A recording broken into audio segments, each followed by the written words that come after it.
One. Good afternoon, everybody. This is the meeting of the Public Works Committee of the Metro Council. It's Tuesday, April 20th at 4 p.m. I'll start out with roll call. Chairman is present. Councilmember Allen.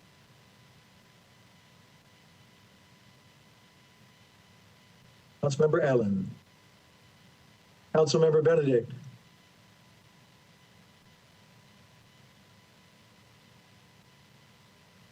Councilmember Bradford, I see you.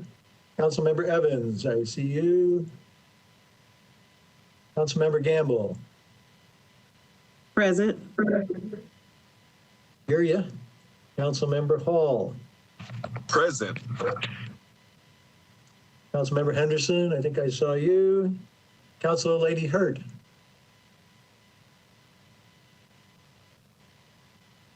Council Lady Hurt. Councilmember O'Connell.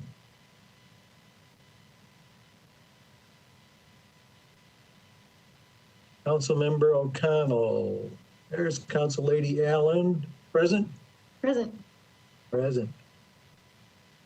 Councilmember Roden. Councilmember Young.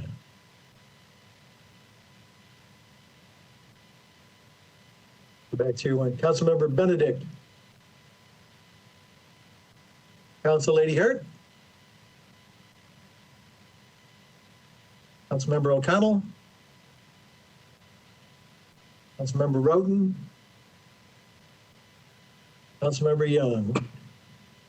We have 7 members present, so we'll go ahead and get the meeting started. Maybe go over the consent agenda here shortly. I'm going to make a motion pursuant to Governor Lee's executive order number 78 regarding electronic meetings.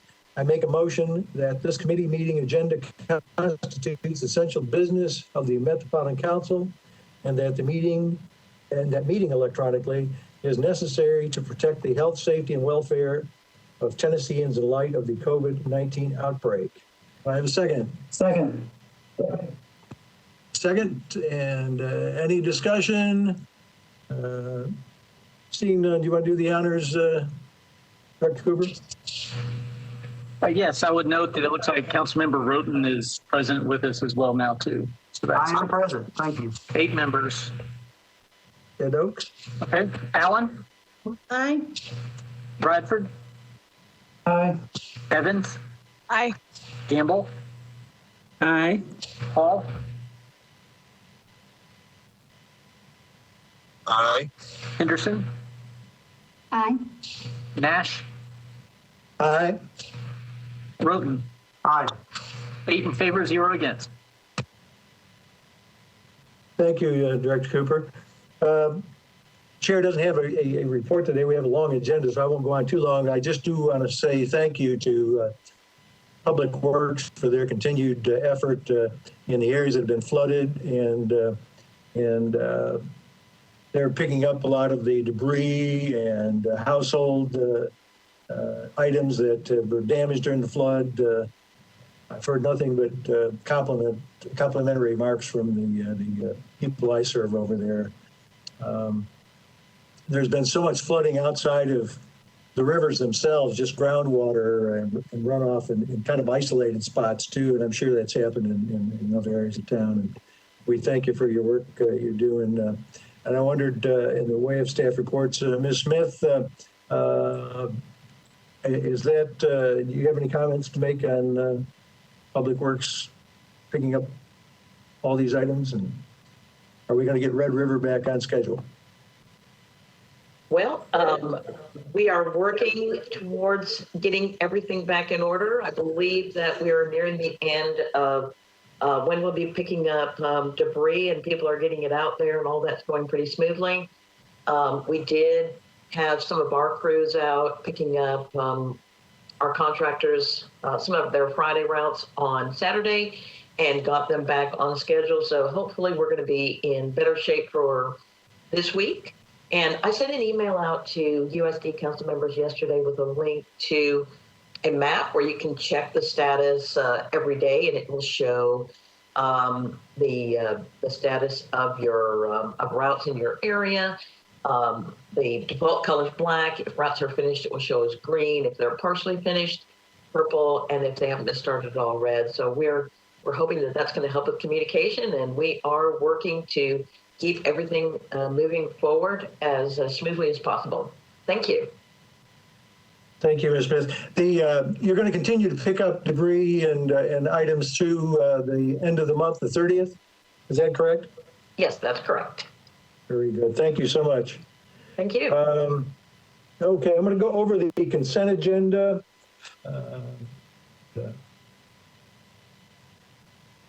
First on the consent agenda on page number 2, Resolution 2021-882, Toombs, Nash, Gamble, and others, approves a joint funding agreement between the United States Department of the Interior, United States Geological Survey, and the Metro Department of Water and Sewage Services for the continued operation and maintenance of water quality monitors and flood warning gauges from FY 2022 through fiscal year 2026 on Mill Creek, Dry Creek, Browns Creek, Richland Creek, Whites Creek, 7 Mile Creek, Manscus Creek, Stones River, and the Cumberland River. Resolution RS 2021-883 by Nash approves administrative amendment number 1 to participation agreement between the University of Tennessee and the Metro Department of Water and Sewerage Services for the development of an urban waters report card. Bills on second reading on page 4. 2021-690, Rutherford, Toombs, Van Rees, Murphy, and Nash authorizes the granting of a permanent easement to Nashville Electric Service, hereafter in NES, on certain property owned by the Metro government. Bill number 2021-691, Welch, Toombs, Murphy, and Nash authorizes the acquisition of certain right-of-way easements, drainage easements, temporary construction easements, and property rights by negotiation or condemnation for the use in public projects of Metro Public Works for implementation of complete streets, State Route 1, US 41, Murfreesboro Pike, from I-24 ramps to Foothill Road, and upon acquisition, the conveyances of said easements to the state of Tennessee.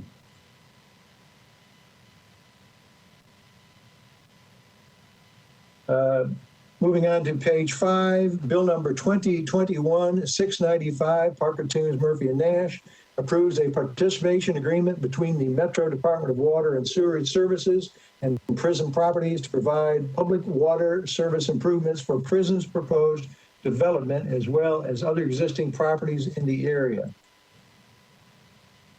Moving on to page 6, bill 2021-696, O'Connell, Toombs, Murphy, and Nash authorizes Metro Department of Water and Sewage Services to provide public stormwater service improvements for Germantown JV LLC proposed development, as well as other existing properties in the area. Bill number 2021-697, Syracuse, Murphy, and Nash abandons existing water mains and the fire hydrant assembly and easements, and to accept new water main and fire hydrant assemblies and easements for 2 properties located at 1634 and 1636 Lebanon Pike, also known as Apartment Concepts. Bill number 2021-698, Pulley, Murphy, and Nash abandons existing public utility easement for property located at 917 Marengo Lane. On page 7, Bill 2021-699, Murphy and Nash accepts new public sanitary sewer mains, sanitary sewer manholes, and easements for property located at Rocky Ford Road in Williamson County, also known as Annecy Phase 3. Bill number 2021-700, Toombs, Murphy, and Nash accepts new sanitary sewer and water mains, sanitary sewer manholes, fire hydrant assembly, and easements for 2 properties located at 910 Youngs Lane and Youngs Lane unnumbered.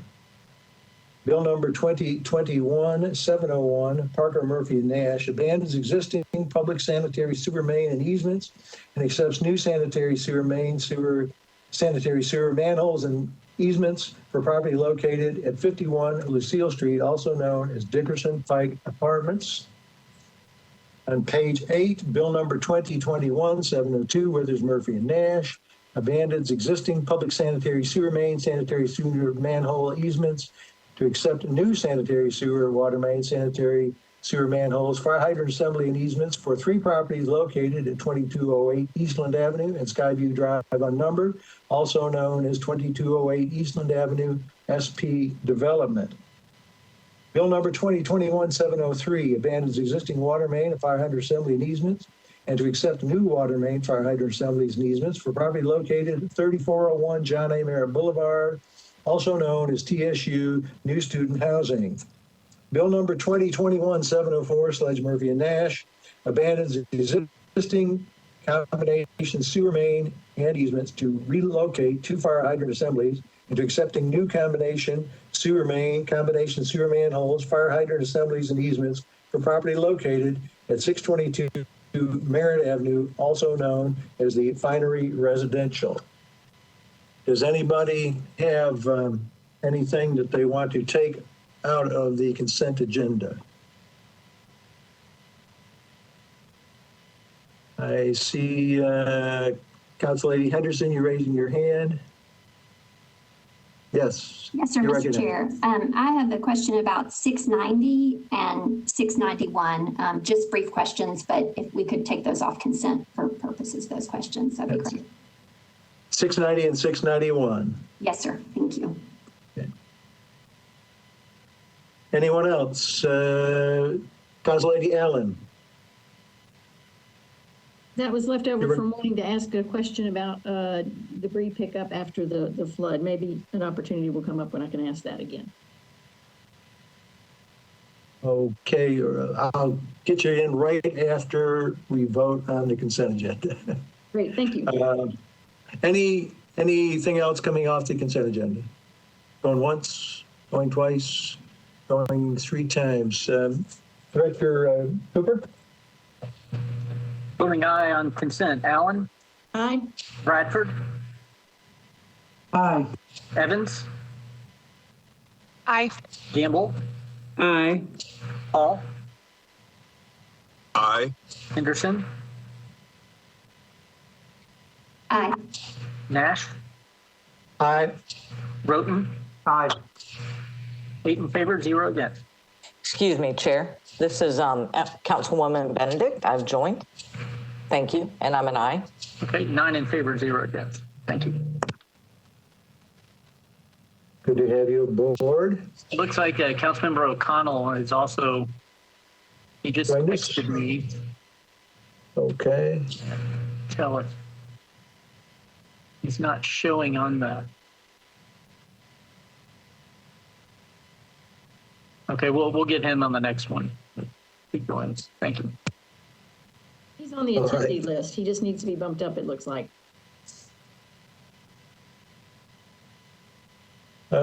Council Lady Allen, you had a question. Yes, thank you for that opportunity. I know that there has been an issue in the past with wet C&D debris being into the landfill in Bordeaux, which normally is not a smell issue, but I think when it's that wet, it can become a smell issue. And I'm just wondering if anything has been done to try to mitigate that proactively. None of the, I'm sorry, this is Sharon Smith and Councilman Allen. I'm assuming you were asking me. I was, thank you. Apologize for jumping in. Actually, this time around, none of the flood debris is actually going into the Southern Services landfill out there in Bordeaux. It's all going to Middle Point. Great, thanks for that clarification. Sure thing.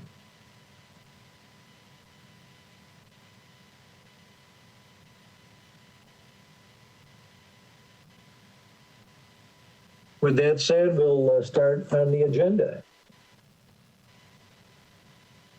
Resolution RS 2021-877, Tunes Nash and Styles, approves a resolution approving a contract between the Metro government and the Public Services Incorporated for the provision and collection of waste and recycling containers, in addition to the repair and purchase of waste and recycling bins on an as-needed basis.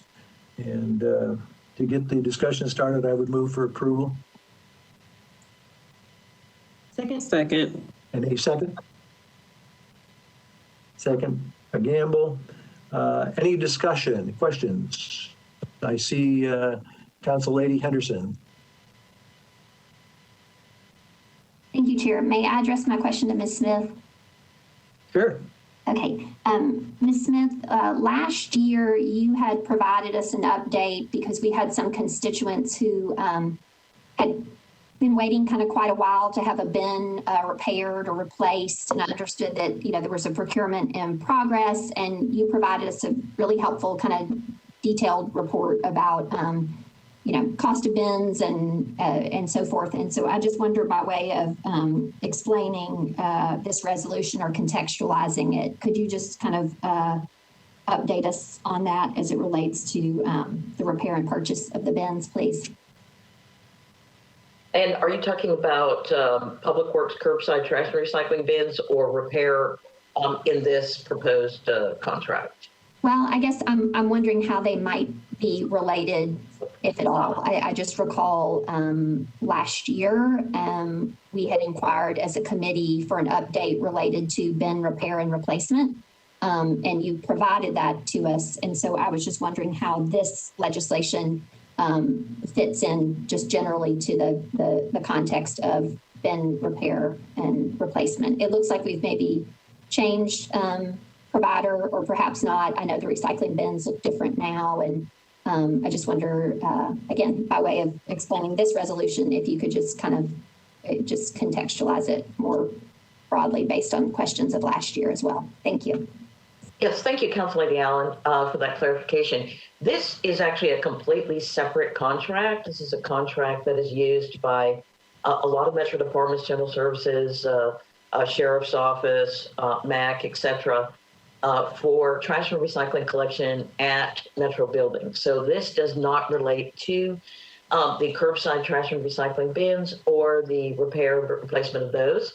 And it is, if let's say Howard Office Building has a trash dumpster that is owned by Metro and needs to be repaired, this contract would allow for Republic to come out or send their folks out to, weld and fix a hole in the dumpster or something like that. So it's Metro buildings versus our curbside program. So I appreciate it. It's either the large metal rather than bins, what we would refer to as dumpsters, right? Metal dumpsters. Yes. Yes, ma'am. Okay, I appreciate the clarification. Thank you. Oh, no problem at all. Council Lady Allen, you're recognized. Thank you. Another question that probably Ms. Smith would be the one to answer.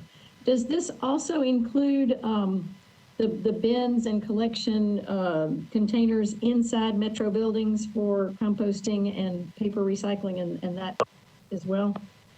I will need to defer to general services on that, but I believe this is primarily outdoor collection bins, dumpsters, and not something where Republic would be going in the buildings to empty. General services has done a really good job of having indoor containers with labeling, recycling information on it. And so my understanding is this would be for outdoor collection containers. Material would be collected, whether it was trash or recycling, inside by our cleaning contractor, and then taken outside to the bins. That would be, like out behind the building and stuff like that. Okay, that's the clarification I was looking for. Thank you. Any other questions, concerns? Seeing none, I think we're ready to vote. Director Cooper? Allen, Aye. Benedict, Aye. Bradford, Aye. Evans, Aye. Campbell, Aye. Hall, Aye. Henderson, Aye. Burt, Aye. Nash, Aye. O'Connell, Aye. Broughton, Aye. 11 in favor, 0 against. Thank you, everyone. Moving on to Resolution 2021-881, approves an application for an infrastructure for rebuilding America grant from the Tennessee Department of Transportation to Metro Public Works for the Jefferson Street multimodal cap and connector to better connect the north and south of North Nashville with Jefferson Street serving as its anchor. Is Councilman Taylor here? If not, as a sponsor, I'll go ahead and move it for approval to get the discussion started. Like a second. Second. I'm pretty sure I'm on here as well, so. Okay. Is that your hand? Yeah, I mean, You want to move it? Yeah, well, it doesn't matter to me. If it moves, I will vote for it. Okay. Do we have someone from Public Works that wants to speak to this? Yeah, I'm Casey Hopkins, and I was Recognized? I helped write this, and it's just a resolution to, for the application to move forward. And I did see, I don't know if this, so it's the infra grant from the federal government. I just wanted to clarify that. It does pass through TDOT though.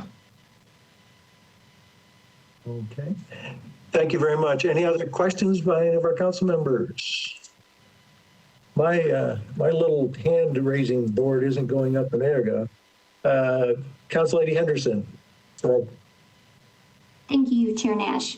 Mr. Hopkins, what is your role at the Public Works Department? Are you in the administration or anticipated to be in the new DOT? Are you a grant writer? What is your role, please? Yes, I'm the grant administrator, Councilwoman Henderson. I've been in the role since September, and I've just, I assist in all grant aspects, whether that's writing, research, and other. Okay. Good to know. Can I ask you, for this grant application, what specifically is this? I remember from the capital spending plan that the cap was in there, but I cannot recall if that was sort of for study and planning or a certain percent engineering. I'm just wondering what we anticipate the total cost to be, what the split would be, and if you can just speak more to the particulars of the grant, please. Right, so the 60-40, we are asking 72 million from infra, with the remaining 48 coming from Metro. And of that 48, I believe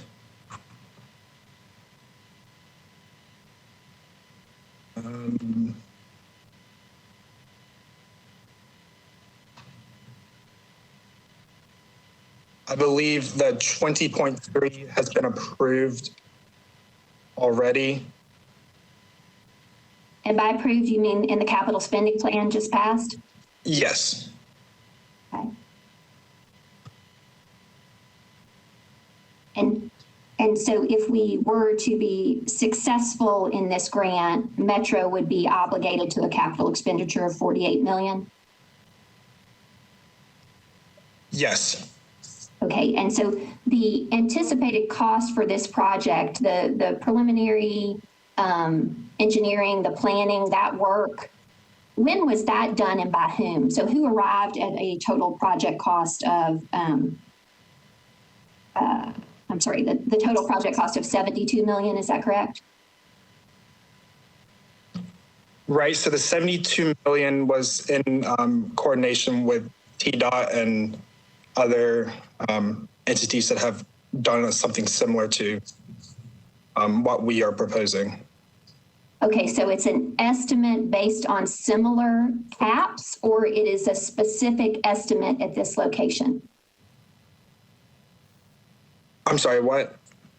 It seemed like you were saying that it was TDOT's estimation based on similar work. But I'm wondering if it is an estimate that is specific to this location, right? Like the actual distance, the actual width, the height, everything. So I guess I'm wondering Right. So what type of estimate is it? right. So the estimate was, from Nashville's Civic Design Center's Plan of Nashville and the U.S. Department of Transportation's Every Place Counts challenge. That's kind of where the work came from. Now, Understood, but that was a conceptual design, correct? right. Okay, so it took conceptual design based on general input from TDOT to arrive at the 72 million, which is an estimate, but it's not. Is that based on specifics with this project? If you could just share a little bit more about that, please.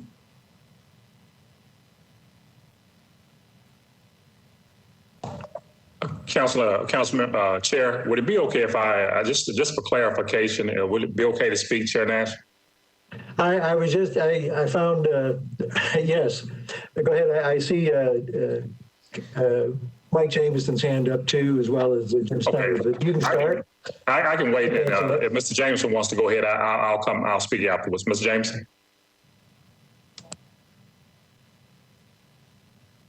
Thank you so much, John, and thank you, Chair, for that.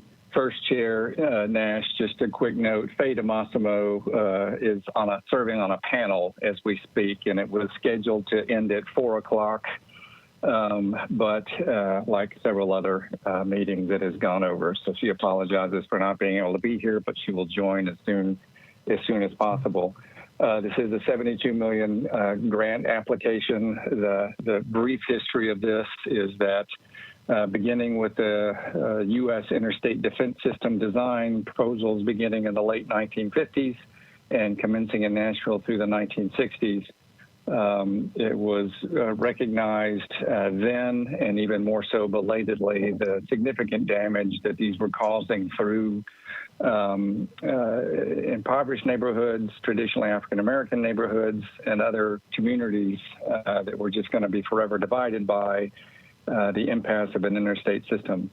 It was originally proposed in the 1960s by a Fisk University professor that there be some sort of cap to bridge that scar over the division, and that was the first iteration of this plan.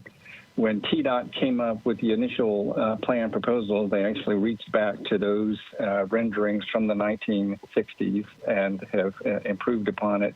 And it was from there that we had the cost estimations that we're using now. Thank you, Chair, and happy to answer any further questions. And didn't mean to cut off Mr. Honeysucker. Not at all. Thank you, Mr. Jameson. I think Mr. Honeysucker was happy to have you join in. Did you have anything else, Mr. Honeysucker? No, sir. I think Mr. Jameson covered it all. We just want to make sure that the clarification was clear for Councilmember Henderson. And we'll be more than happy to get any more information to the chair and to the other council members with any questions they might have. And we do apologize again if Mr. Massimo is not here, but we'll be more than happy to get you any information you need in a timely fashion. Thank you. Thank you, Mr. Honeysucker. I see Council Lady Hurt. You're recognized. I'm sorry, Council Lady Henderson. Chair, I guess my last question was just regarding timing. When is this grant application due, please? And then I cede to other colleagues. I'll have to ask Mr. Hopkins. The application has already been submitted. It's already been submitted. We're just waiting for information from the Secretary Buttigieg in terms of whether it is going to be funded, but it's already been submitted. I can't remember exactly the date that it was. And I don't have a question, but I just want to make it a matter of record that that the North Nashville community in the late 60s when the interstate came was not impoverished. It was an affluent community. It was thriving and very viable at that time. And the interstate came in and basically decimated the community immediately with the interstate construction. So this is an opportunity for them to correct a wrong. They can't put the dirt back in it, but they can do something to help build and develop that community. This is something that has been sought after for the past 40 or 50 years. So we are very happy to see some direction towards rebuilding this community. But I want to make sure that it is made a matter of record that this should and must be a community-led and community-driven project, that those people have worked in the community for decades, like the late, great Kwame Lillard, that they make sure that they restore and maintain the integrity of that community and recognize the heritage of that community. That's the one thing that we have. It's not only the corridor of the historically Black colleges and universities, but we have some historic churches in that community and many other healthcare institutions. And Councilmember Virtue mentioned several times yesterday in regards to Nashville General Hospital, which is the teaching hospital for Meharry Medical College. So I just wanted to make a record that we are on top of this, and we want to make sure that the mayor's office and the administration seeks and engage the community, and as well as the local nonprofits that have been working towards this goal for 25 plus years. Thank you. Thank you, Council Lady. Any other questions, comments? Sounds like a wonderful project to help create some more connectivity with that community. Seeing no more hands up, Mr. Director. Allen, Aye.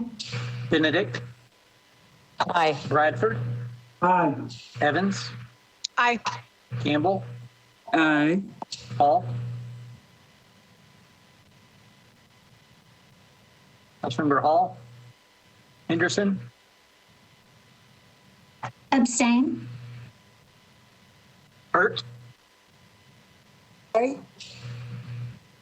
Nash, Aye. O'Connell, Aye. Roten. Abstain. Councilmember Hurt, could you repeat your vote? I didn't catch that. Aye. Okay. Yes. It's 8 in favor, 0 against, 2 abstaining. Thank you, Mr. Director.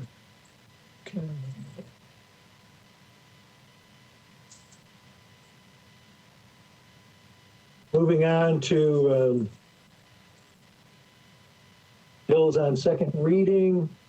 Bill number 2020-492, Rosenberg amends the Metro Code pertaining to weight restrictions on certain roads. Council Member Rosenberg, you're recognized. Thank you, Mr. Chair. This applies a weight restriction on 3 roads in District 35. It's tailored to through traffic and unpermitted repeat traffic. And there's a substitute that came out of the Traffic and Parking Commission. Their recommendations and input along with Public Works. So I'd ask for approval on the substitute and the bill is substituted, please.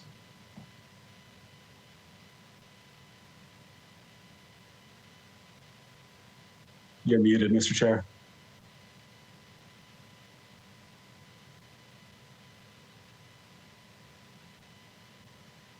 Mr. Chair, you're muted. Do you want to propose the substitute first? Yes, please. All righty. We have a motion on substitute. Anybody want to second that motion? Second. Have a motion and a second. And Council Lady Hurt, your hand is up. Is that from last bill, or you want to speak on this one? Councilmember Hurt. Okay, I'm going to assume. Seeing no discussion, Director Cooper, go ahead for the substitute. Allen, Aye. Benedict, Aye. Bradford, Aye. Evans, Aye. Campbell, Aye. Hall, Aye. Henderson, Aye. Hurt, Aye. Nash, Aye. O'Connell, Aye. Roten, Aye. 11 in favor, 0 against. Thank you, Director Cooper. Councilmember Rosenberg? Thank you, Mr. Chair. I ask for approval of the bill as substituted. Any discussion? I don't see any hands up. Council Lady Hurd, your hand is still up. Did you wish to speak on this? I see Council Lady Henderson. Councilman Rosenberg, with apologies, I think when you were explaining the substitute, could you just one more time share what the substitute bill is doing, please, prior to the final vote? I'm sorry, I did not hear what you said first time. Thank you. If I may, so we've had a number of instances where there's been heavy truck traffic to projects that we're not able to locate, to regulate locally. This is to protect against something similar happening in this area in the future. There was, for example, a heavy grading project going on adjacent to the floodplain on an agriculturally zoned property in the back of an established neighborhood. And that traffic led to a lot of consternation, specifically along Old Harding and Poplar Creek, for one, but also some confrontations in the neighborhood. And one truck even ran off the road and plowed into the side of one of the homes there. So this is seeking to limit those activities while not interfering with any existing residences or businesses or any future construction projects. Thank you for the clarification.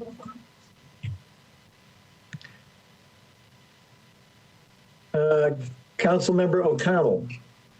If I could. Chair, just following up with Councilmember Rosenberg for a similar reason. Am I correct in reading this that this would not apply countywide, but for a few very specific circumstances, right? So like, in District 19, we still have a number of industrial uses that require heavy truck traffic with established patterns. This would not interrupt those in any way. Is that true? That's correct. It applies to Old Harding Pike and the Bellevue part of Old Harding Pike, Poplar Creek Road, and McCrory Lane only. Got it. All right. Thank you, Mr. Chair. You're welcome, Councilman O'Connell. Councilmember Gamble. Thank you, Chair. I guess my question may be for Director Cooper. Since this bill only applies to specific roads, if a district council member wanted to add this same type of regulation on roads in their district, would another bill similar to this have to be drafted and submitted? I mean, could 40 members present similar bills, or is there a way to add, amend this bill to add any additional streets or any additional land use areas? No, ma'am, this is limited just to those roads, and it would require a new bill that would then have to go through the Traffic and Parking Commission and be considered by them. If they didn't approve, it would require 27 votes. So you'd have to go through the same process that Councilmember Rosenberg went through. Thank you.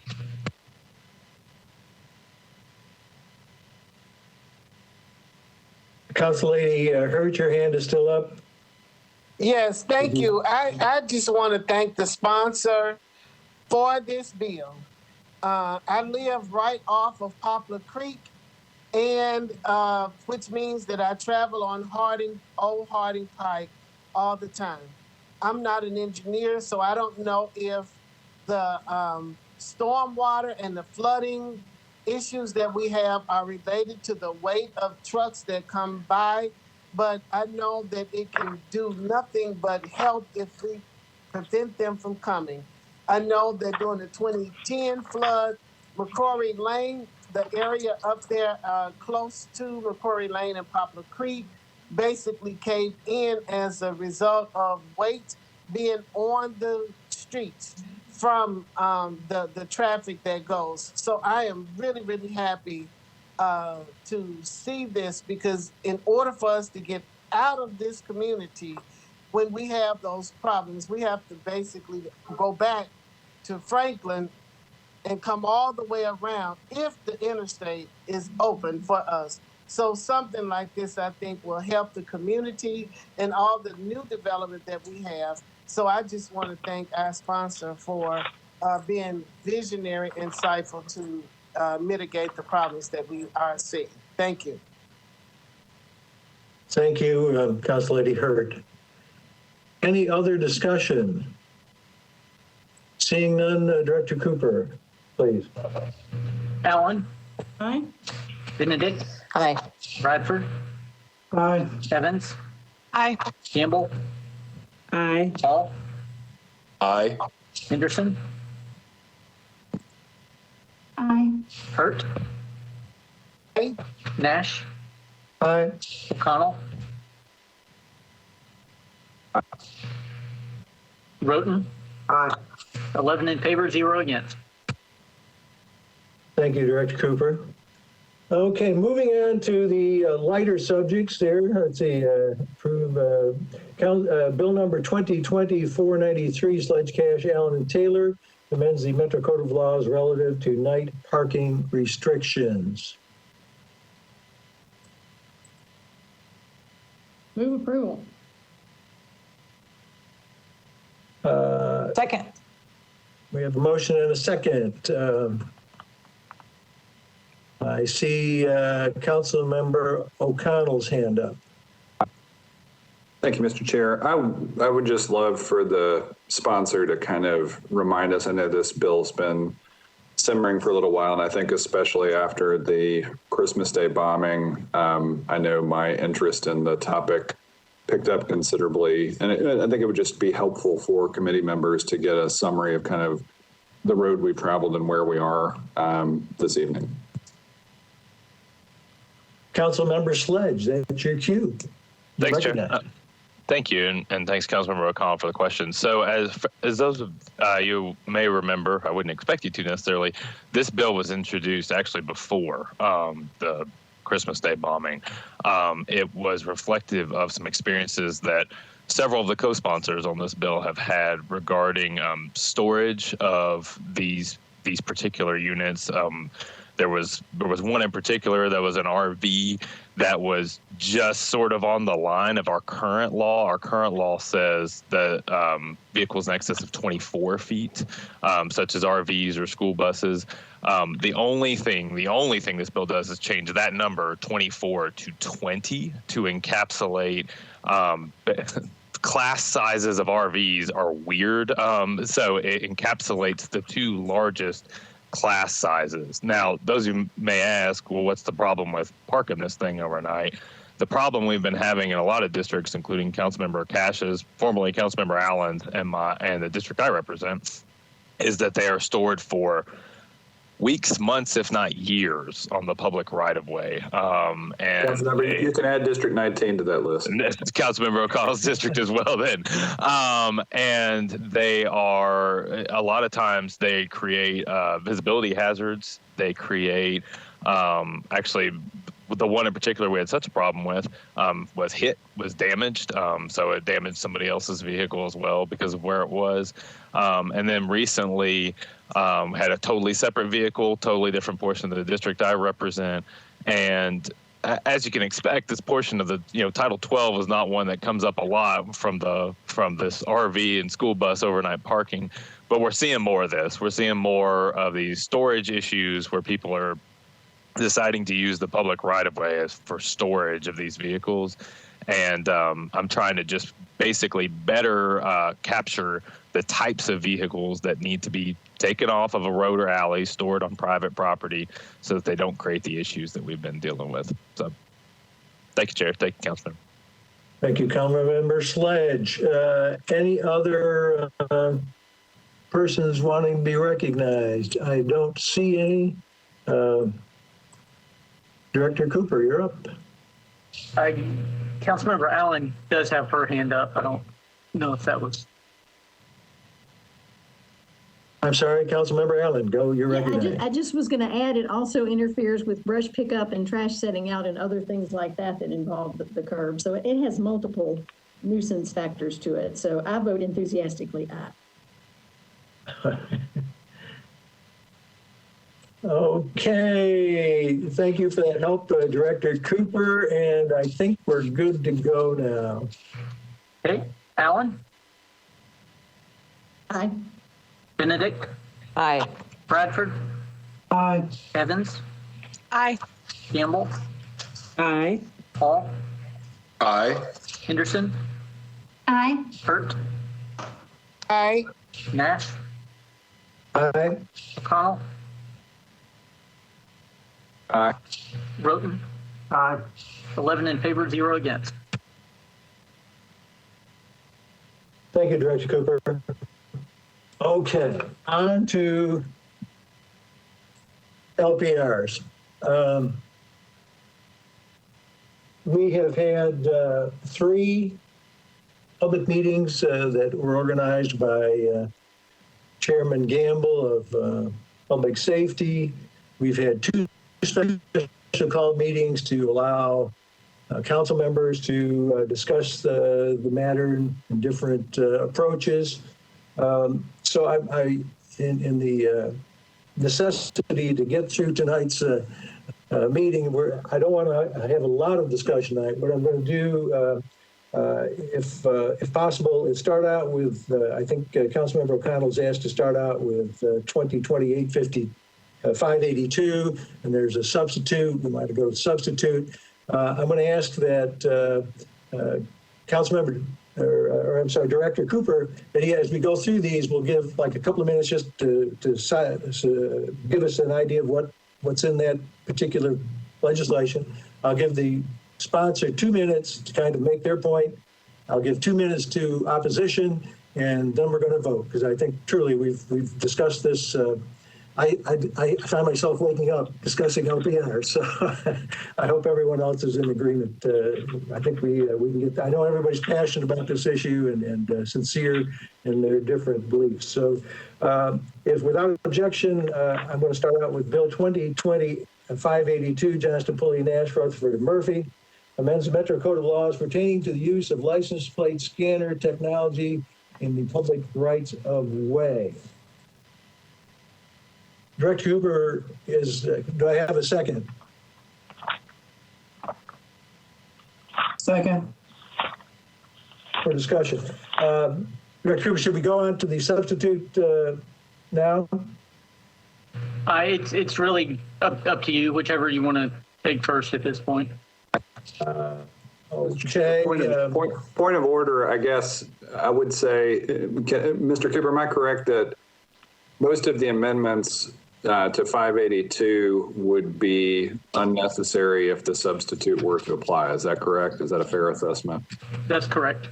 All right. So I guess in that regard, Mr. Chair, I would say it may be worth testing the substitute's viability prior to running through the amendments. And then if need be, we can go through it that way. Okay. Thank you. That was my thought. Thank you for the coaching. Council Member Rosenberg. Thank you, You're Mr. recognized. So the substitute takes a more careful approach to LPR implementation. It eschews the surveillance infrastructure and instead relies on more practical and more protective handheld or vehicle-mounted LPRs. There are advantages to this from a privacy perspective, from an equitable distribution perspective, and from a practical perspective. Rather than sucking up data haphazardly, you'd be sounding an alarm when a hit happens. And by net definition, with the mobile LPR, there's an officer there to respond to that hit. It also limits the uses to Amber Alerts, Silver Alerts, stolen cars, felony warrants, and signed search warrants. And there's no need to retain data at all because you're not using them to retroactively investigate someone for a small-time misdemeanor or a civil infraction, as the amended bill would allow.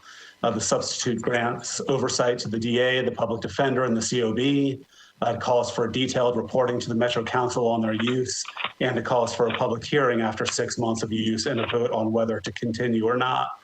I'm grateful for the organizations who have announced their support for this substitute and/or stated their opposition to 582, including the ACLU, the NAACP, TURC, the American Muslim Advisory Council, the Public Defender, the COB, and many other advocacy groups representing our residents. And I would ask for your consideration and approval. Thank you. Thank you. Council Lady Gamble, you're recognized. Thank you, Chair, and thank you for your patience and allowing us to speak on this issue when we've had many discussions about it. I just need clarification on the substitute because it appears that it may have been changed. I'm not sure, and I guess that's what I need clarification on.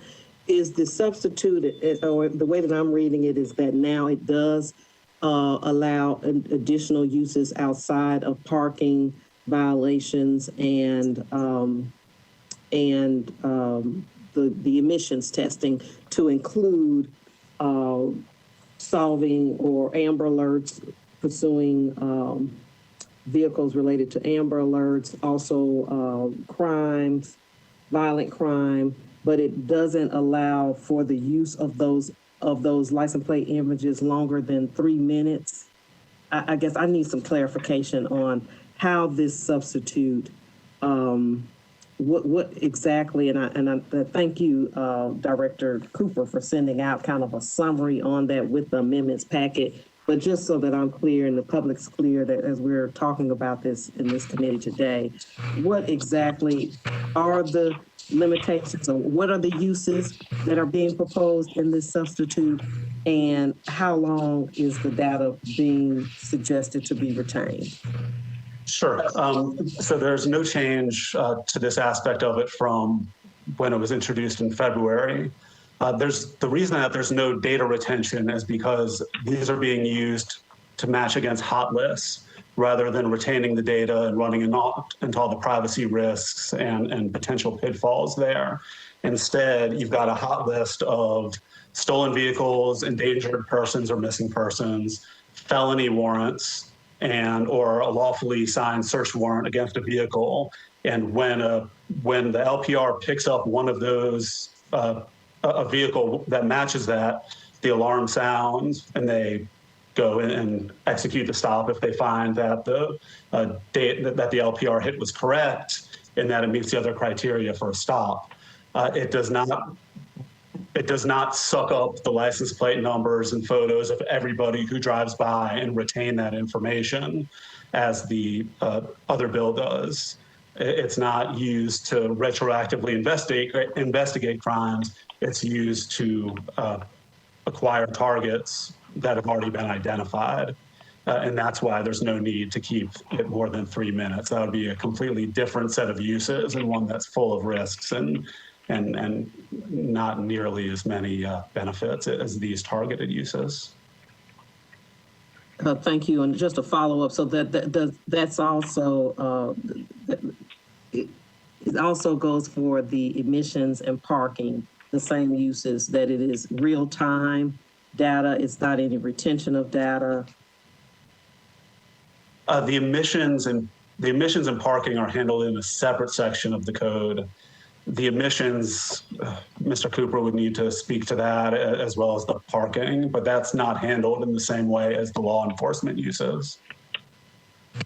So if we could clarify that, so there will be retention of data for those uses, but not for solving crimes.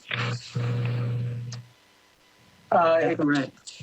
As far as the data retention, with the parking, it is only for vehicles that are for which there's an active parking violation. So you wouldn't retain the data and then try and catch somebody who parked over time 2 months ago or 2 weeks ago. It would be just for active parking violations at the time. And then for emissions testing, it's my understanding that there's no data retained at all. It only triggers if, once you pass through. If you pass, then and you pass that location X number of times and are meet the emissions criteria, then you just get a notice in the mail that you've passed your emissions. But it does not retain license plates of those who didn't pass. Thank you for that clarification.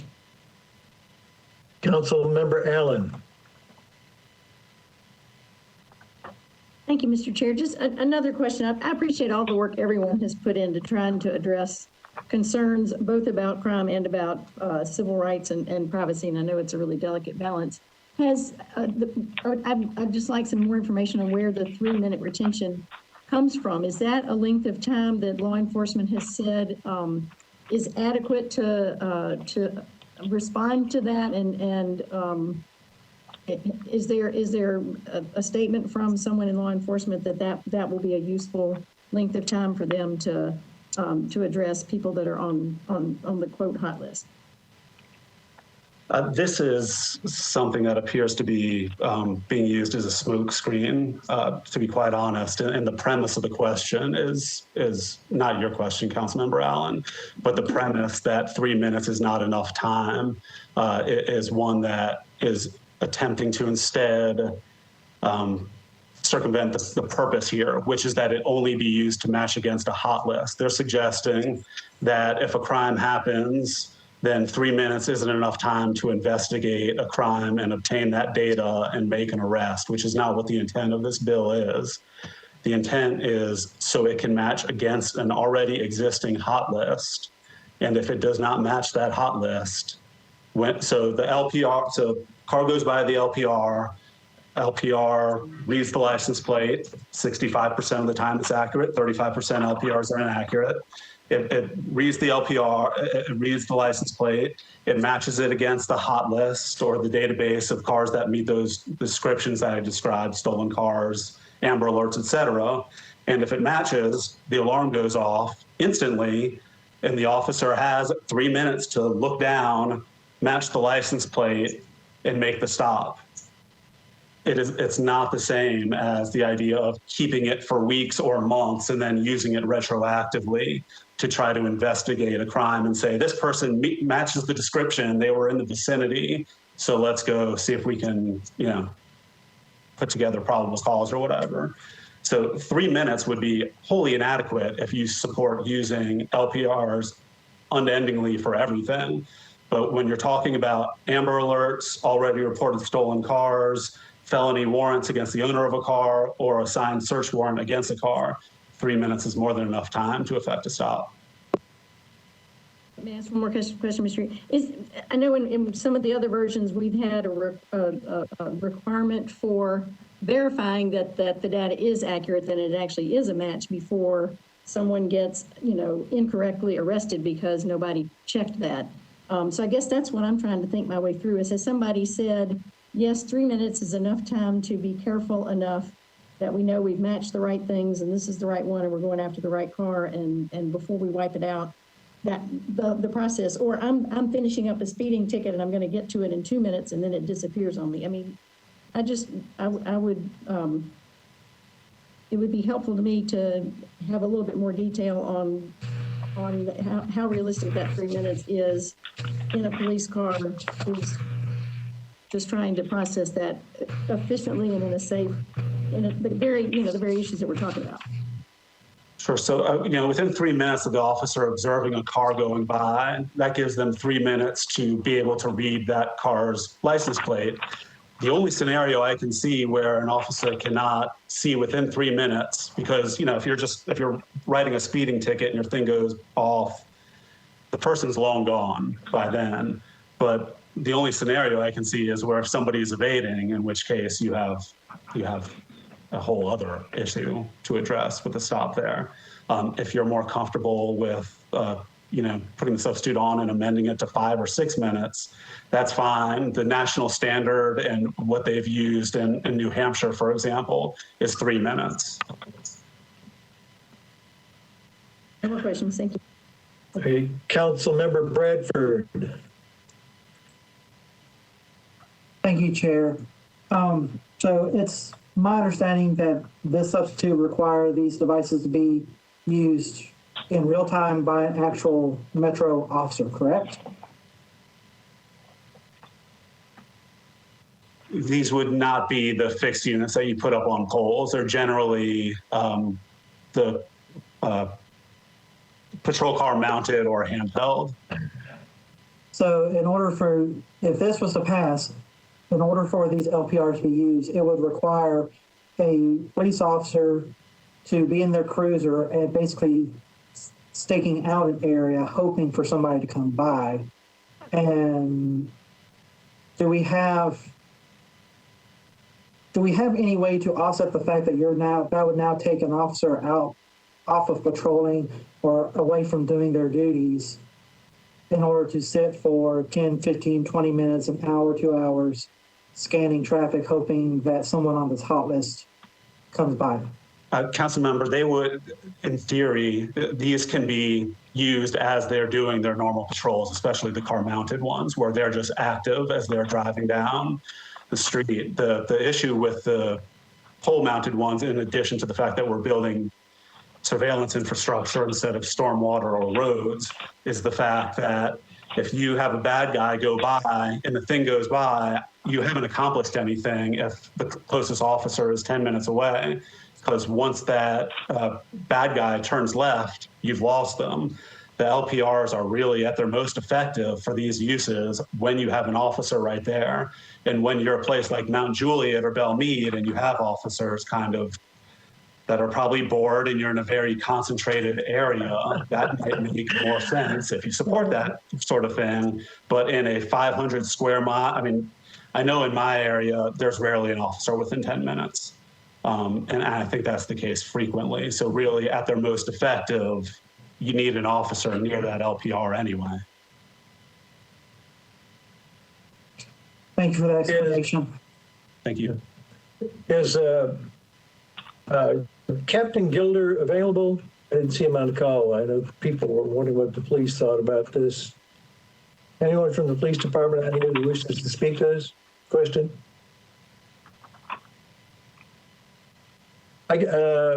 Okay, let's see. We've gone to Gamble, Allen, Council Lady Hurd. Thank you, Mr. Chair. I certainly appreciate you giving me an opportunity to speak. And let me just say that when this first bill came out in terms of 582, I wanted to see it to roll out to make sure that it was going to work. And I offered an amendment to it for it to be, after 6 months that we go back. But in the meantime, it has given me an opportunity to become more educated, to look at things and really try to study what's going on. And here's the deal. I don't think that LPRs is the panacea for the problem that we have. I think that we've got to look at it all in totality. First of all, I don't like the fact that it has become so political that we're really forgetting the whole point of this. There was a report done by 37208, a committee that had been put together, and nowhere in that report did they talk about LPRs. So there are some things that need to be done outside in order for us to address the violence that we are seeing and experiencing. I think that first of all, in the unrest that we're seeing. Today, we have this trial verdict come out about Derek Chauvin, and it's just not a good thing for us to be trying to decide on something that we should be doing at this point in time when we've got this major thing. Not only that, for the past year, people have been talking about defunding the police. I know they don't necessarily mean defunding it, but diverting some of the fund or divesting some of the funds to do some things to support, which I understand and I get. So I think that we got to address the problems that we have in terms of affordable housing and workforce development and jobs and all of those things if we really want to see something occur on a larger level.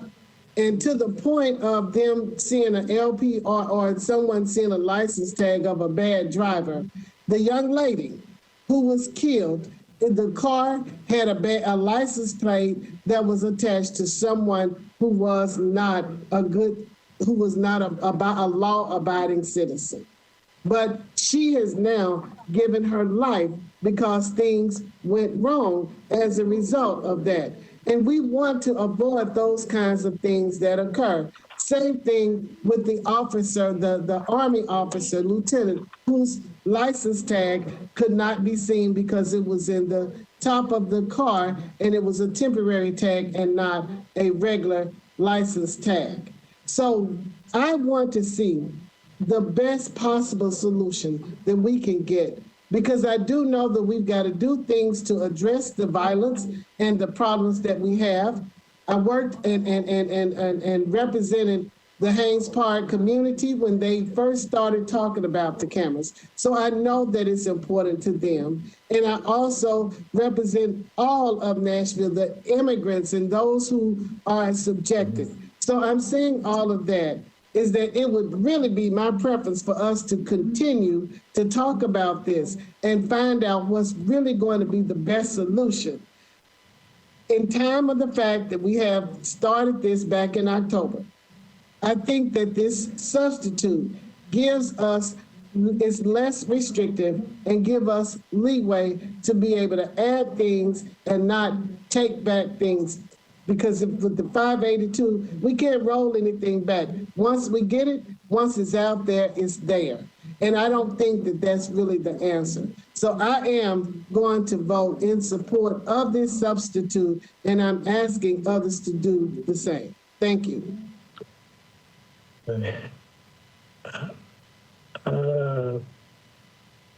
Council Lady Johnston, you're recognized.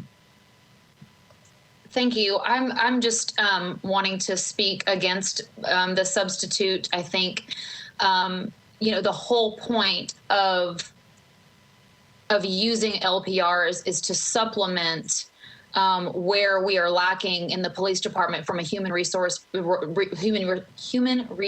perspective. Sorry. It's all fine and good to have them in the police cars, but we've got less police cars than we have police officers, and we know that we don't have enough police officers. So deleting this data after 3 minutes, you can't even call 911. Does it help with people where there's a police car right there? Absolutely. But if the police car is already there, the police car is already there. I'm trying to give us a tool that will help solve crimes, but also deter crimes. That's what the pole-mounted cameras do, allowing the data to be there for 10 days, deleted after that if it's not being used in a criminal investigation or prosecution. This is what our Black and brown communities need, because those are the ones that are most and overly victimized. So I would encourage everyone to look at this substitute for what it is. And in my opinion, it's a Trojan horse, and to vote against it. Okay, where are we? I see Council Lady Allen's hand up. You still wanted to comment? That's a leftover. I apologize. Okay. Council Lady Porterfield, let's make it short, please. Thank you so much for recognizing me, Chair. I know I'm not on the committee, and I will absolutely make it short. Again, thank you for the opportunity to speak. I will be supporting the substitute. I am completely against LPRs, and I do not believe that the government should be surveilling the people of the community. However, I think that this is a very common sense approach that will allow LPRs to be used in a responsible way for some of the most egregious offenses, while also respecting the privacy concerns of the community. And I would just encourage my colleagues to be very careful about speaking on behalf of communities in which you are not a part of. That can be deemed very offensive and hurtful. So I would just ask my colleagues to be very very careful. No community is a monolith. You are going to have African Americans that are for and against this. You're going to have people in the immigrant community that are for and against this. So I would just ask that our colleagues please don't tell a community what they need if you're not in that community. Thank you.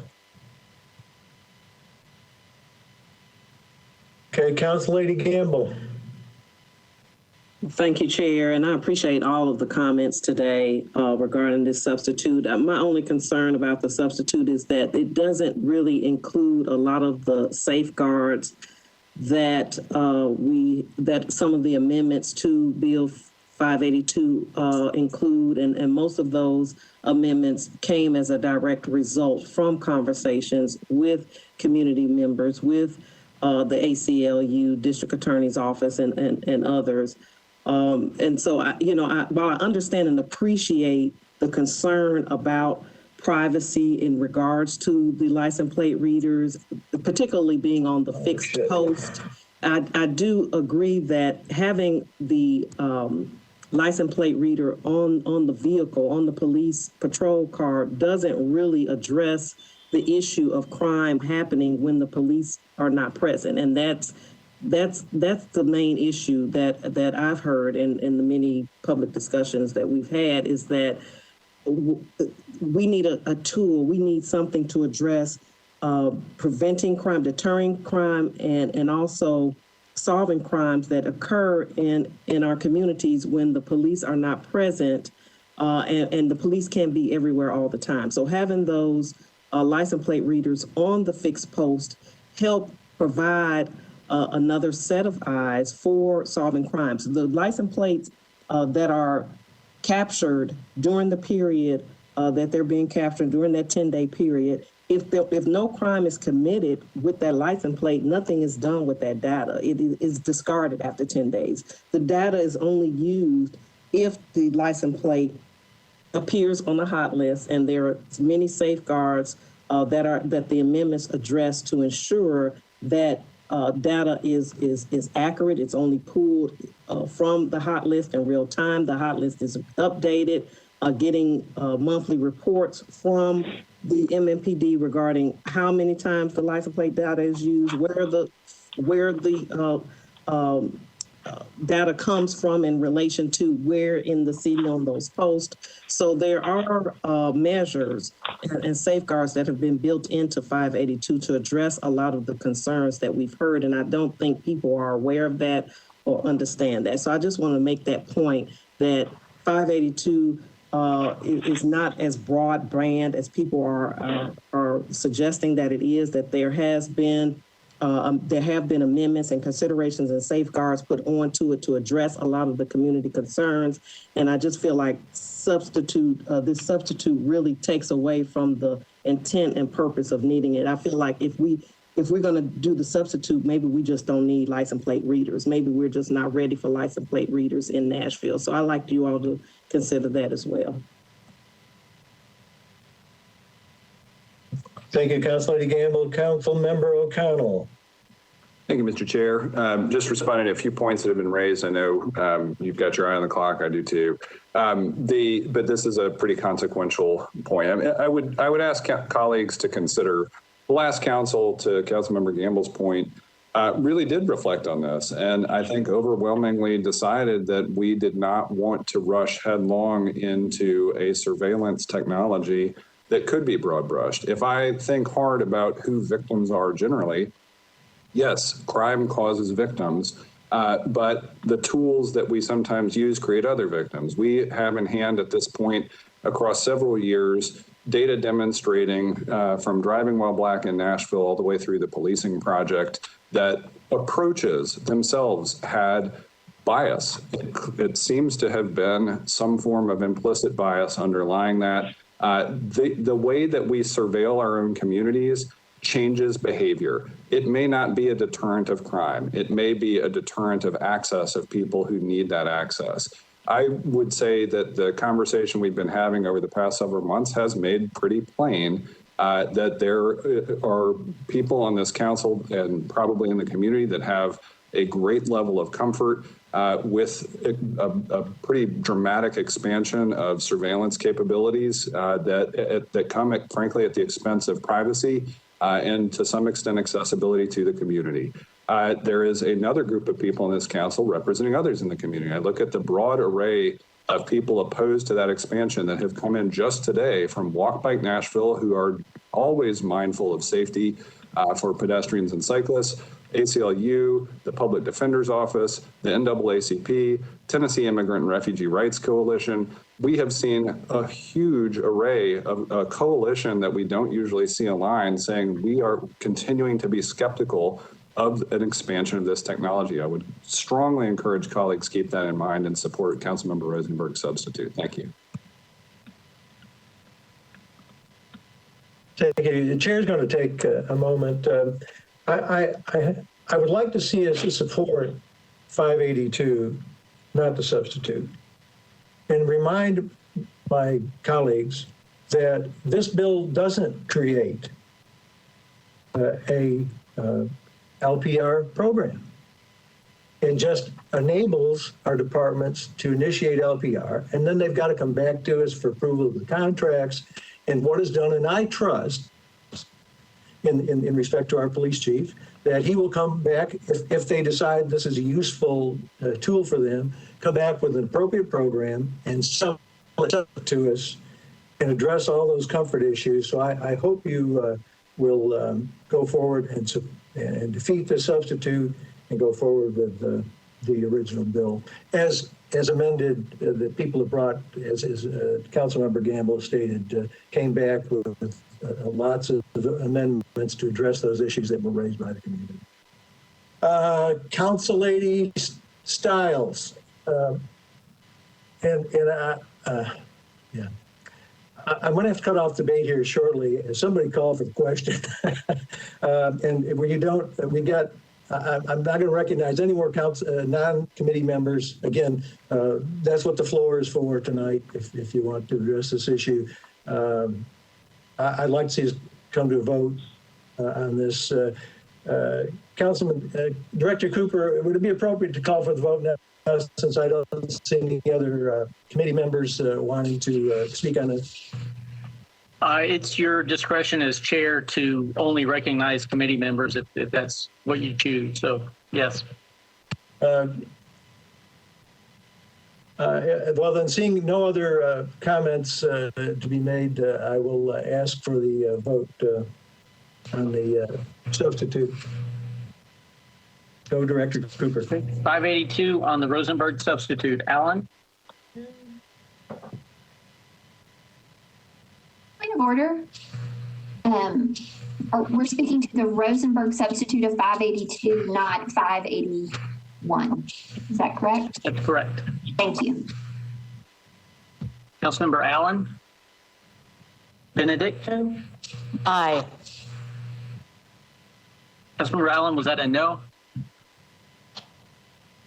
Yes, it was. Okay. Yes, it was a no. Bradford? No. Evans? No. Gamble? No. Hall? No. Henderson? No. Hurt?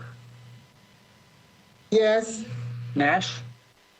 No. O'Connell? Yes. Roten? Aye.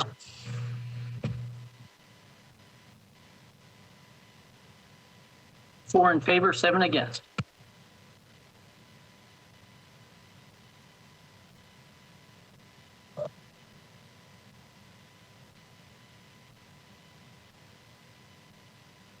Chair, you're muted. We now go back to the original bill, 582, and Council Member Johnston, you're recognized. Thank you, and I'm sorry, I joined late, so we're just on the bill. Have we moved any amendments? No. Need to move the bill. Okay, I can't move the bill because I'm not on the committee. All right, I will move the bill as a sponsor. Second. Motion and a second. Okay, you're on. Okay, thank you. So, we've talked about this bill and amendments and so much for so many hours. So I don't want to reiterate and prolong this meeting any longer. I think that we've had so much collaboration and privacy concerns have been addressed. Again, I'll answer any questions, but I think I would like to go ahead and move the omnibus amendment, if I could. Which amendment is that amendment number 1? Yes. I don't know how they're named. It's the one with multiple sponsors. Okay, amendment number 1. Director Cooper, can you give us a brief overview? Amendment number 1 is kind of a compilation of several other amendments that various council members had proposed. It adds more restrictions to the bill. It prohibits general surveillance, implements a two-step scanning process, limits use to major and collector streets, must be evenly distributed throughout the 4 quadrants of the county. There would be a real-time updated hot list, limited access to only 10 employees per department, 2 council members and a community oversight board member would have access to the LPR system audit log. It would allow the DA and/or the public defender to audit the program and the audit log. It reduces the retention of records from 30 days down to 10 days. There would be no sharing of data except for other law enforcement agencies, and it adds some periodic reporting requirements. Okay. Thank you. Discussion by committee members, because we are getting way over time. Seeing none, I guess we take a vote. I'm on. I have my. There are hands in the queue. I'm sorry, I missed it. I have my hands too. I see Ms. Hertz' hand. So I want to ask Director Cooper if this includes the amendment that I had presented originally. Does it include? The pilot amendments are 2 separate competing amendments. So those were that was pulled out of this amendment. Okay, so will they come up to be a part in later? Yes, ma'am, after this vote. Okay, thank you.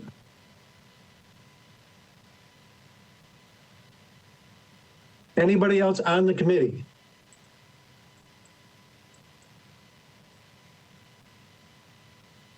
Seeing none, I think we're ready for a vote. Chair, if I may, this is Councilwoman Benedict. My apologies. I just got my hand up. Oh, okay. I still don't see, but you're recognized. Thank you. I'd like to yield time to Councilmember Suara, who I don't believe is on this committee, but I would like to yield my time to her if I may.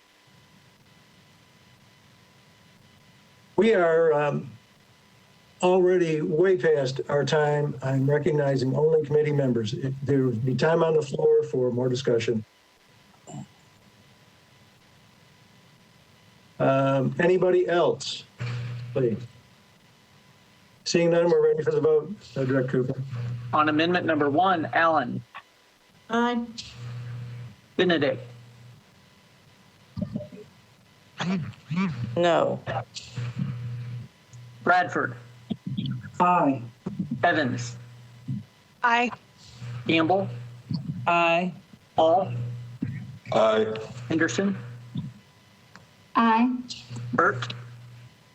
Aye. Nash. Aye. O'Connell. Aye. Roten. Aye. 10 in favor, 1 against.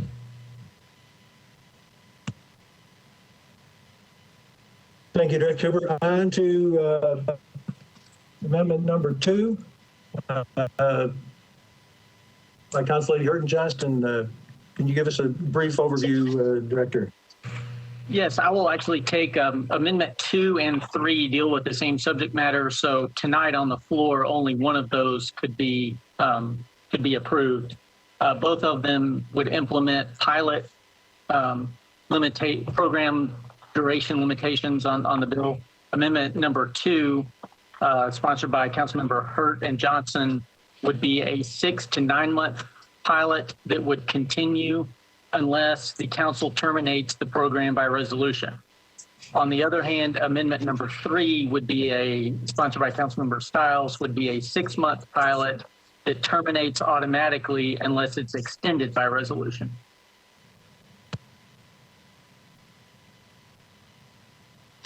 Okay. Council Lady Hurt. So thank you, Mr. Chair. I move for my amendment to be put forth. I don't see how the program can operate without actually having a resolution supporting it. I think that if we're going to do it, we're going to do it. And we've got to put our best foot forward. And I think that, like many other things, in order to stop it, you have to put a resolution in to stop the things that are going forward. This basically is just supporting. If we're going to do it, we need to just go forward with it. And if we stop it, it has to be done by resolution to stop it, because otherwise, then why have the resolution? Thank you. Okay, I have Bradford, Henderson, Gamble,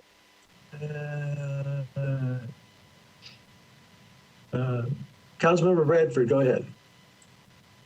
Before I speak, don't we need a second on the motion to move the amendment? You know, you're probably correct. Thank you. Second. We have a second. Okay, so Go ahead. if allowed, I would like to speak and basically say I appreciate that both of these amendments are seeking to make this a pilot. However, I'm going to ask my colleagues to, instead of supporting this one, support Councilmember Stiles, because on that amendment, well, actually, if we don't pass a resolution, it stops. Whereas this current amendment, we would have to pass a resolution to stop it. And with any pilot, I think, especially something as controversial as this, it's in our interest and the public's interest to be able to use that information and after 6 or 9 months, either approve for it to continue or approve for it to stop. And with things that are going on these days, we don't want to take a chance of this process going on for longer than it needs to, because the council wasn't able to get a resolution adopted in time or even on the table. So again, I want to ask that we do not support this amendment, but support the next. Thank you. Council Lady Henderson. Thank you, Chair. I was a sponsor of Amendment 1, and I am grateful for Council Lady Johnson's work, but I do concur with Councilmember Bradford. I feel like, for something that is this complex and somewhat fraught, I think it is better to be in a posture where it is a true sunset that will terminate. We're having reporting. We can be transparent with the community, and it will only extend if council chooses to do so. So I think the pilot aspect is very important for something of this magnitude, and I appreciate its two different approaches. But I'm going to go with Amendment 3, and thus I would encourage colleagues to vote against Amendment 2, which would have it continue unless we stop it. So thank you. Councilmember Gamble.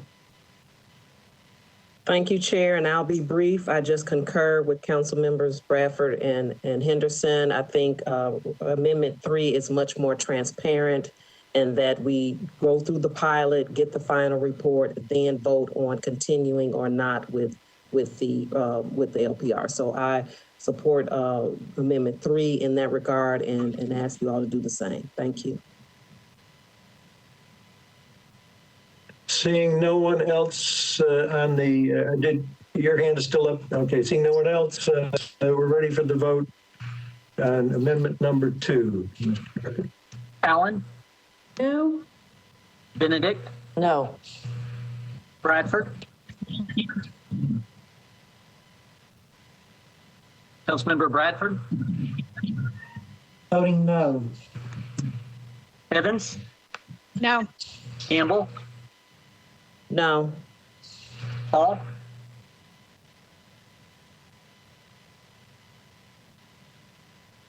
Councilmember Hall, Henderson, No?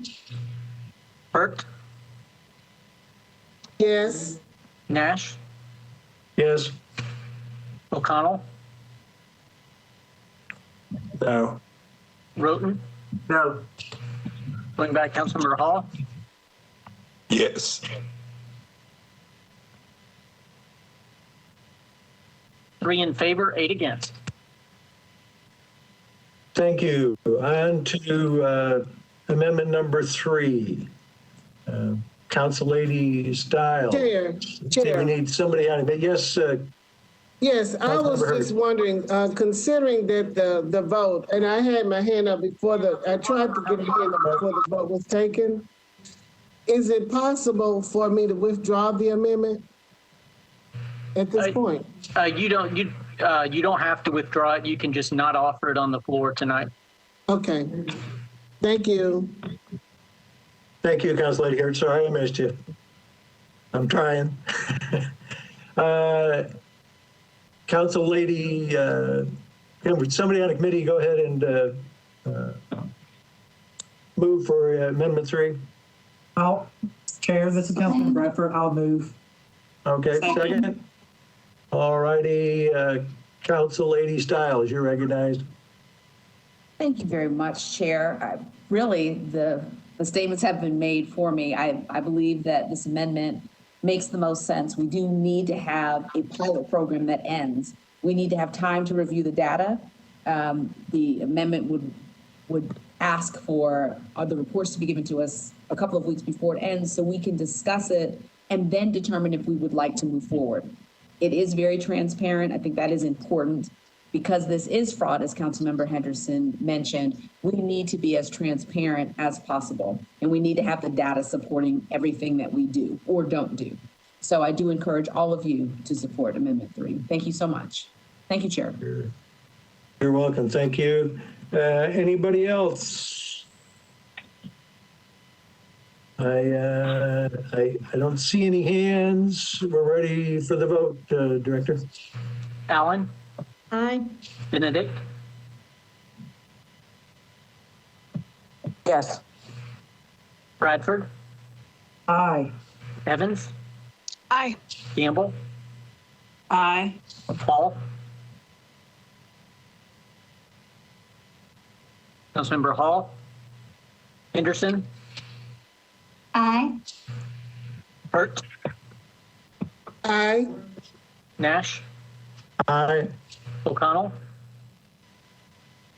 Aye. Roten? Aye. Going back, Councilmember Hall? Aye. 11 in favor, 0 against. Okay, and amendment number 4, Director Cooper.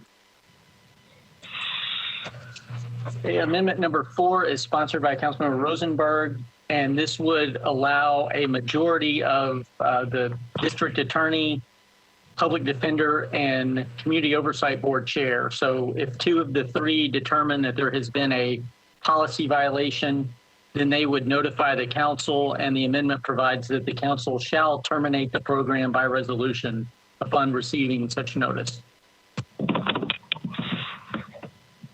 Councilmember Rosenberg, you're recognized. Thank you, Mr. Chair. So this bill proposes to put up these cameras that will suck up literally millions of license plate records, recording the movements of our residents around the city, and we're being told that that's okay because we have a lot of policies in place that will protect us from abuse and misuse. This just says that if it proves that those policies are not actually protecting us, then we're not going to use the program. It seems a reasonable amendment if we're confident that the policies will be followed, that we should, that we can put this amendment in as a means of protection for our citizens. So that's all it does, and in the manner that Director Cooper described.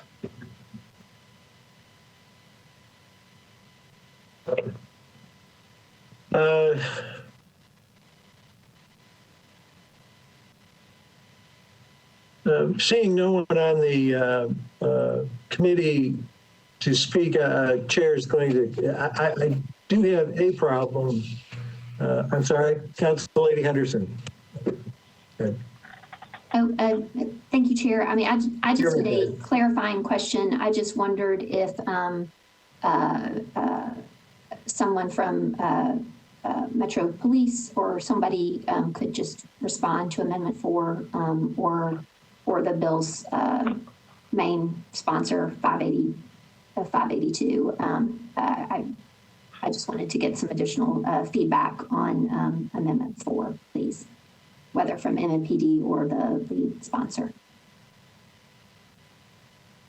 Meaning not the sponsor of the amendment, but rather the sponsor of the legislation we're discussing, 580. Anyone from MMPD here?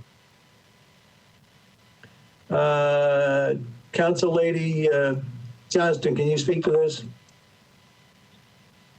Yes, thank you. So one of the things that the omnibus amendment does, or Amendment 1 does, is I took the language actually from Councilman Rosenberg's substitute to ensure compliance with the provisions of this section, or to investigate complaints of misuse. The district attorney general or a designee, or the public defender or a designee, may examine and audit any LPR, any file used to store LPR data, and any records pertaining to the use of LPRs. If they, and you can read that. So this is already sort of accomplished. I think that when you have a majority, meaning 2 out of 3, and 2 out of the 3 entities have already come out against LPRs, I don't know that that's necessarily a fair process, and for them to have the ability to say that something's gone wrong and we just have to end the program and pull all the cameras. I think it's just, I don't think it's necessary. I don't think anybody wants to have policies not followed, but I think there's a lot of fail safes that are already in 582, and certainly after the amendment, which I'm assuming will pass, is there. I think those fail safes are there, and the punishments are there as well. So I just don't think that this is necessary. And then again, it's just another way to not have LPRs. So I hope people vote no. Thank you, Chair. That answers my question. Councilmember Bradford. Thank you, Chair. Listening to this conversation, there's been a lot of concerns about our privacy and recording our data. I would just want to know if the sponsor of this bill would be willing to later use the same concept and help me draft a bill to outlaw smartphones and all other kinds of smart technology that gathers our data on a daily basis, that is stored in servers in massive facilities across this country, that can be breached at any time, as we've seen that other foreign nations tend to like to do that and put our information at risk. So I would like to know if the sponsor would be willing to join me in combating all other forms of cybersecurity. I would 100% support any effort that would stop people from being forced to carry smartphones. Absolutely. Okay, I think we're in the rhetorical section here now. Let's, Council Member Rosenberg, you have your hand up. Oh, I just wanted to answer that question and offer to join Mr. Bradford. Thank you, Mr. Chair. You're muted, Mr. Chair. Go ahead, Ms. Director, on Amendment 4. Allen?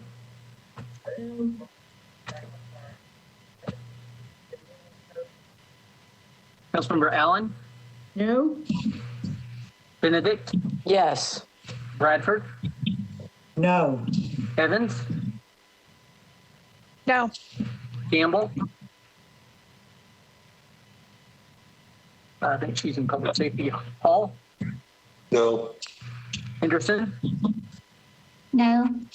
Hurt, Yes. Nash, No. O'Connell, Yes. Broughton.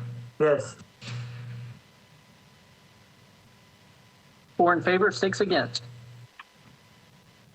4 in favor, 6 against. Okay. Well, I think we're done with that one. And then we go back to BL 2020-581. Councilmember, we actually need to get a recommendation on the bill as amended.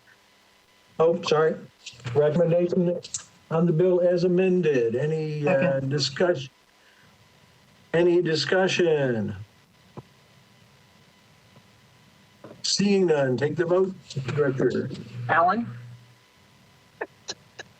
Aye.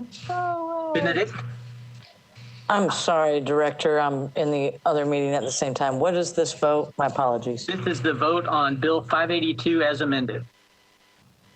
Oh, no.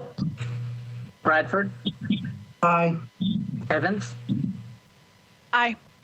Gamble, Hall, Aye. Henderson, Aye. Hurt, Aye. Nash, Aye. O'Connell, No. Broughton. No. 7 in favor, 3 against. Thank you, Director. Now, I think we can go back to Bill 2020-581. Mr. O'Connell, do you want to give a brief description, Director, and then we'll recognize Sponsor O'Connell.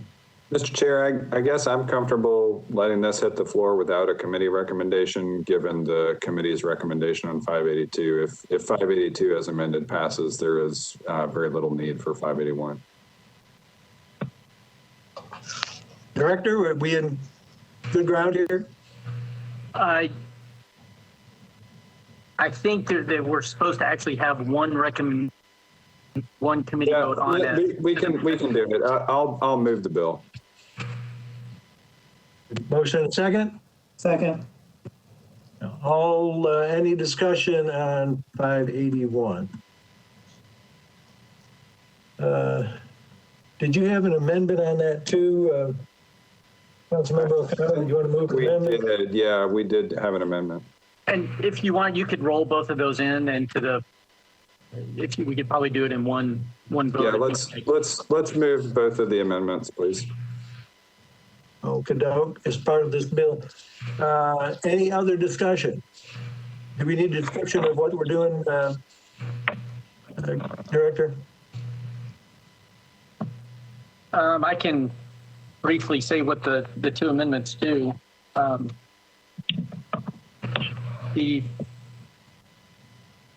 Sorry, I've got too many pages going on. The First Amendment limits the applicability of the LPRs to just, this program would just be for Metro employees and contractors. So it would not apply to private use. That would be allowed to continue. And it also adds in the parking enforcement provisions that are in the other bill. Also emissions control somewhere, did I see that?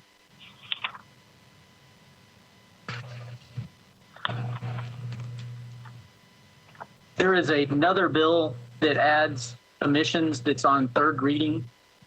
So if this amendment were to pass, if 581 were to pass, then that bill on 3rd reading could address the emissions testing. If 582 passes, there would be no need for the bill on 3rd reading. Nope, thank you. Council Lady Allen, you're recognized. Thank you. And then if we can get Mr. Cooper just to explain the relationship between these two and if they are mutually exclusive or complementary. 581 and 582 amend the same section of the code, so you could not pass both of them. If you did pass both, the last in time to pass would prevail. Mr. Cooper, can I get a point of point of order. Can I get a clarification that 581 would still be applicable if the Rosenberg substitute were to prevail on the floor? That's correct. I think the way that Rosenberg substitute is worded, those would both go together, but not the 582 as amended. Does that answer your question? Somebody's not muted. We're hearing a lot of tapping. Okay, I see no other hands up. Well, I guess we're ready for a vote. Director? So this would be on both amendments for 581. Allen? Aye. Benedict? Yes. Bradford? No. Evans? No. Gamble? Hall? Henderson? No. Hurt? Aye. Is that an aye? Yes. Okay. Nash? No. O'Connell? Yes. Roten? Aye. 5 in favor, 4 against. 5 in favor, 4 against. Thank you. Okay. So this would now be on 581 as amended. Okay, we're on 581 as amended. Any discussion? Seeing none. Go ahead, Mr. Director. Allen? Aye. Benedict? Yes. Bradford? No. Evans? No. Gamble? Hall? Henderson? No. Hurt? Yes. Nash? No. O'Connell? Yes. Roten? Aye. 5 in favor, 4 against. Thank you. Is that finishes our LPR discussion? Praise the Lord. Thank you all. All right. On to Bill number 2021-690, authorizes the granting of a permanent easement to Nashville Electric Service hereafter NES on certain property owned by the Metro government. Do I have a motion? Moved. Second. Motion and second. I know Council Member Henderson had a question. And Thank you, Chair. Particular to our work with NES, I know that this is not particularly consequential on this legislative item, but I do have an interest, Chair, and want to ask, as I understand it, there may be some conversations in progress with Public Works and the administration, just how we kind of work in the public right-of-way with NES around provision of infrastructure and so forth. But as I understand it, or last I understood last year, that we have an MOU with NES that expired many years ago, like 5+ years ago. And so we do not have an active MOU or memorandum of understanding for working with NES. And so, Chair, just, as it comes up where we're talking about easements with NES and in the public works space, I just wanted to ask, please, sir, at your discretion, if we could have a report by next committee on just what was that MOU, what is the status of it now, what conversations are happening between NES and Public Works, please.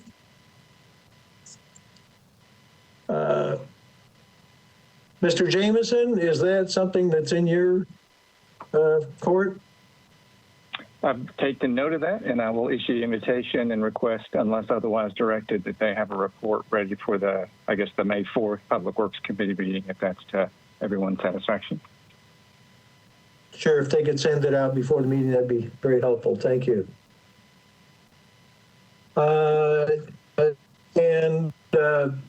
Any other discussion? Councilmember Allen, I think I saw your hand.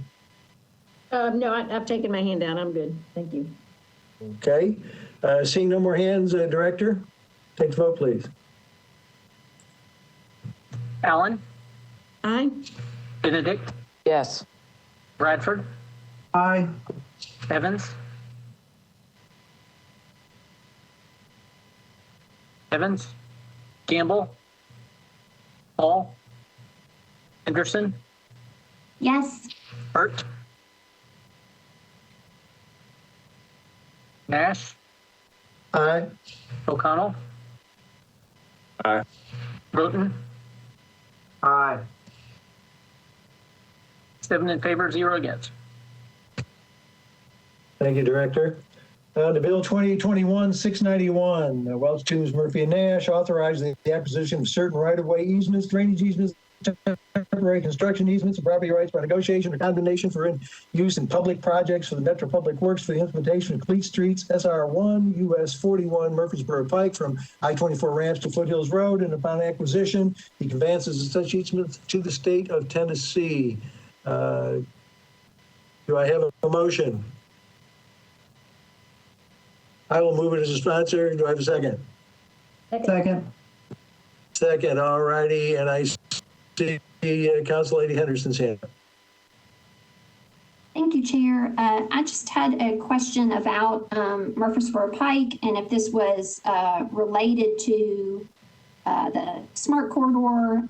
So we've talked about Murfreesboro Pike a lot in several contexts around public works.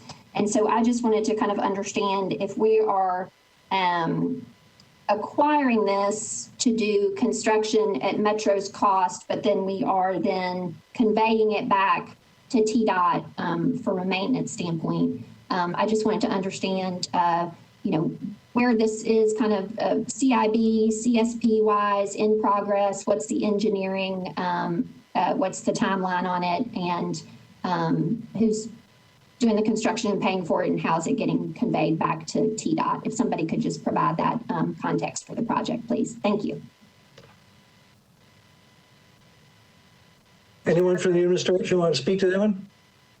Chair, may I be recognized? It's Katrina Jones. Who's me? Katrina Jones.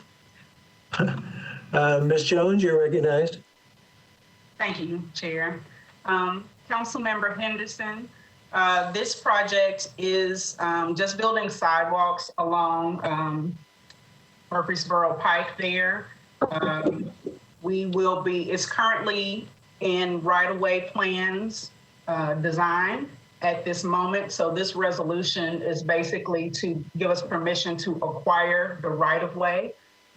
In talking with legal, we cannot acquire right-of-way in the state's name. So we have to acquire it in our name and then convey it back to the state by warranty deed, I believe.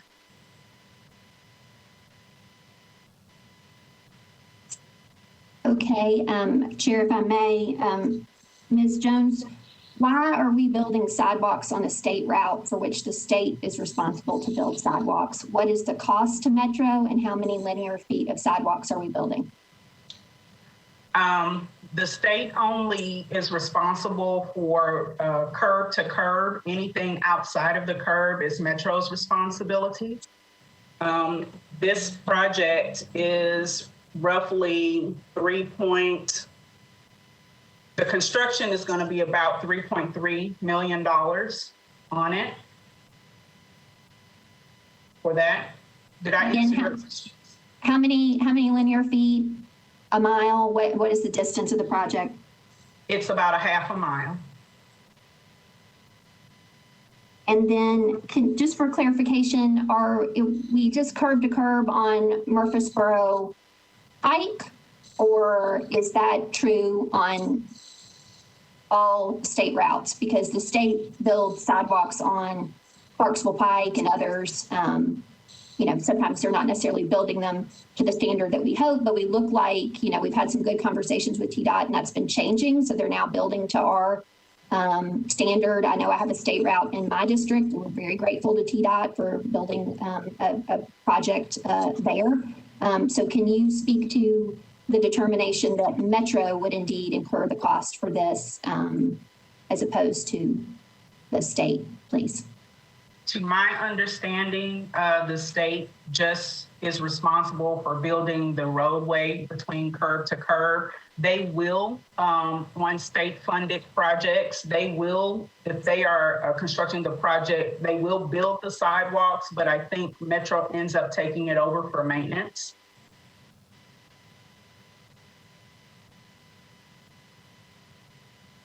Councilmember Henderson, this is Jim. If I may, Katrina, if I could add to that discussion, this is Jim Snyder. May I be recognized, Chair? You're recognized. Councilmember Henderson, Katrina's right. If the state is going to rebuild a road, then they will include the sidewalks as a part of that roadway project. If the road exists without the sidewalks and essentially constructed from curb to curb, and we add the sidewalks at some later point, then Metro would be responsible to build those sidewalks and to maintain the sidewalks in both of those cases. Thank you. Okay, I appreciate that. But Mr. Schneider, we do have projects where, and I don't know if that's through a separate grant funding pool with TDOT, but say 70 South in District 34, that is a state safety grant project where sidewalks did not presently exist. So those were new sidewalks built by the state. Is that just because that's a separate safety grant funding program? And that might, okay. I'm sorry. Yeah, so that might be the case. There might be some unique circumstances to those projects. So we can certainly clarify that and get back with you. Yeah, I would appreciate that by next meeting as well, because what I would like to understand, and I appreciate that the administration is having conversations with TDOT. And again, we're grateful to them as a partner. But as we all know, colleagues, our state routes are our most dangerous routes. That's where we're having all the pedestrian fatalities.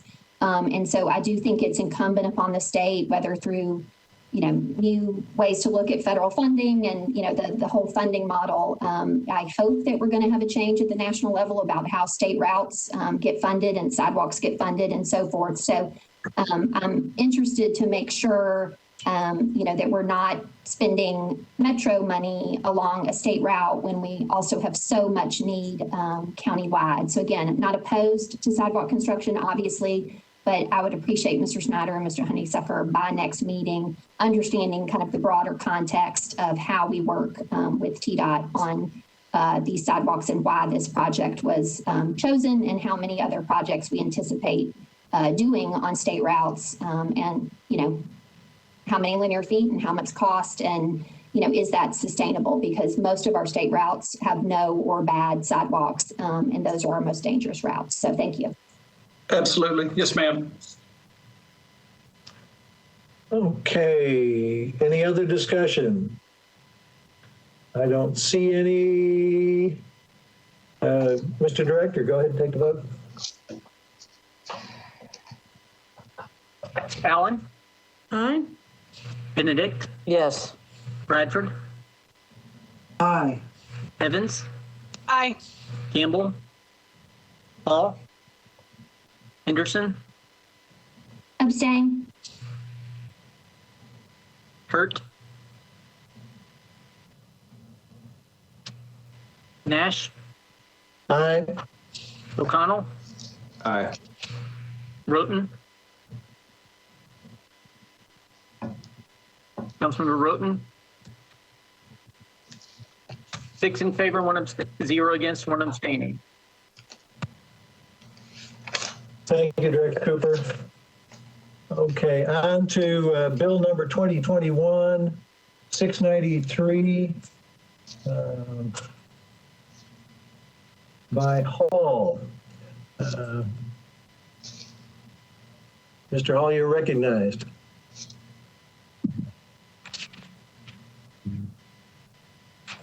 Thank you, Chair. We discussed this yesterday in Budget and Finance, and it's going to be deferred one meeting. But if there are questions or concerns that need to be brought up, I'm more than happy to answer any questions, or I can give you the breakdown of what was discussed yesterday. Order. I'm sorry, someone speaking? Councilmember Allen, I think we're on Bill 693, which wasn't on the budget and finance. Oh, I'm sorry, not 94. Yeah, I'm one over. Sorry about that. That's okay. 693. You're recognized. Thank you, Chair. Mr. Cooper, if you could you do the analysis on this? This is an ordinance that would create a sole commission that would be charged with looking at long-term solid waste needs going forward. It would consist of 11 members, and it would look at long-term waste needs over the next 75 years. It lists a number of former and current elected officials who would serve as members. If they were not willing to serve as members, then the mayor would appoint the members to fill that position. So it would be an 11-member board that would meet and make a report back to the council as to long-term recommendations for solid waste needs. The report would be due back within 1 year of its first meeting. Thank you, Mr. Cooper.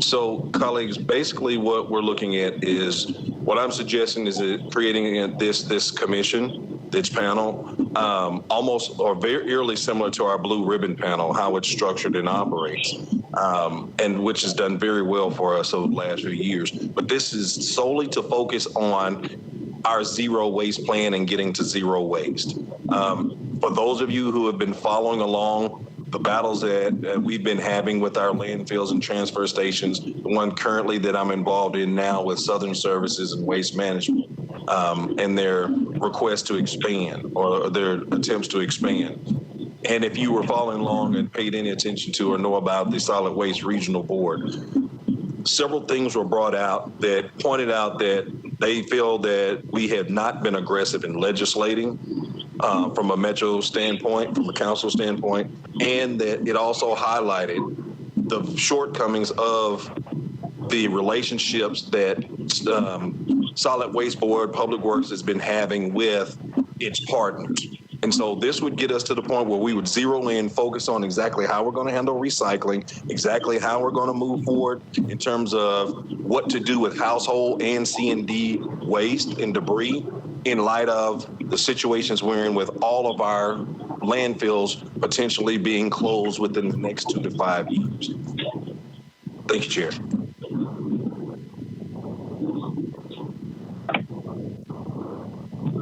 Councilmember Allen, you're recognized. Thank you, Mr. Chair. I appreciate any attention we can focus on moving forward on our solid waste master plan. I'm wondering if the sponsor can just elaborate a little bit more on how this commission, what role they're playing in implementation of the master plan. And there were some pretty specific steps laid out in the zero waste master plan that we are marching very, very slowly through. If I could just get a little more explanation on how this commission would facilitate or adopting that plan, or are they coming up with a different one? Sure, that's a great question. I appreciate you asking that. Specifically, them being focused on nothing but, this is so that any conversations around the efforts that are laid out currently in that zero waste plan, how we would partner with the entities that would carry those out, not just with Public Works. So, for example, when we talk about diversion, what exactly would be included in diversion? What exactly would be included in recycling, looking at best practices in other cities, focusing on innovation and technology that would get us to zero waste within the time frame prescribed or faster. They would actually be going through and looking at specifically, as an example, let's say someone wants to come in and do a particular practice or service. This commission, along with the Solid Waste Regional Board, would look at what they were proposing and see if it fits with that zero waste plan and try to have it implemented as part of that zero waste plan to expedite its movement.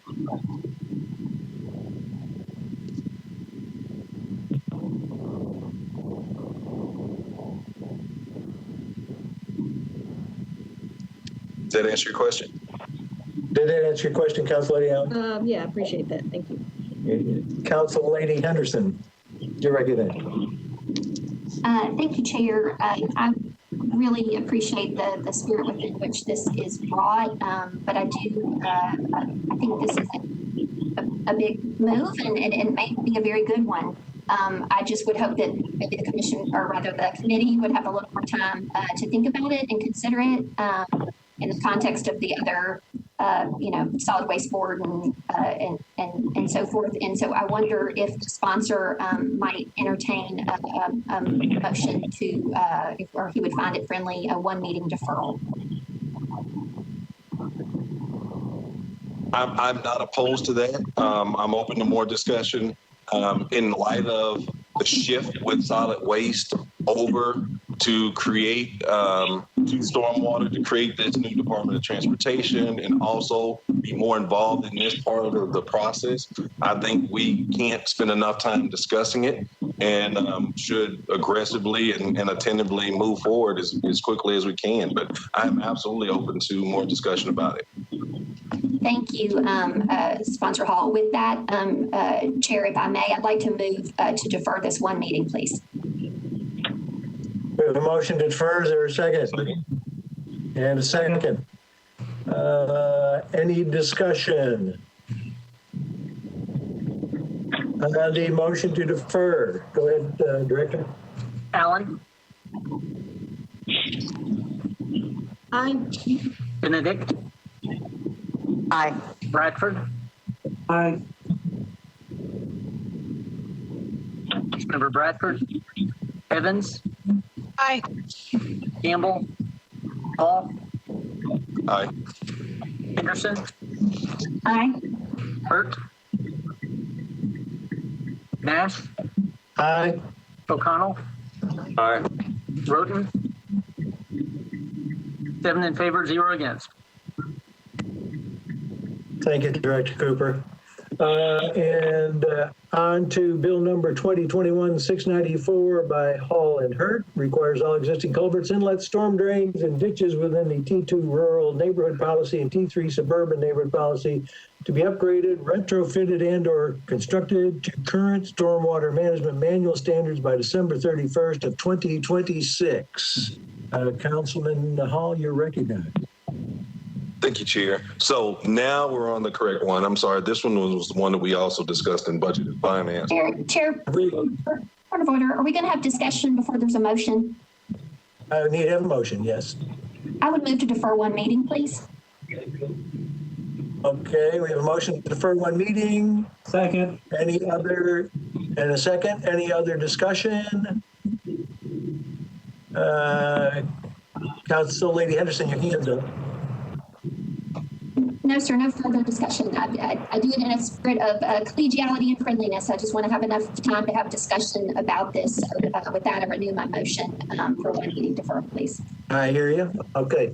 I think I don't see any other hands up. Director Cooper, defer one meeting. Motion. Aye. Benedict? Yes. Bradford? Aye. Evans? Aye. Campbell? Hall? Aye. Henderson? Aye. Hurt?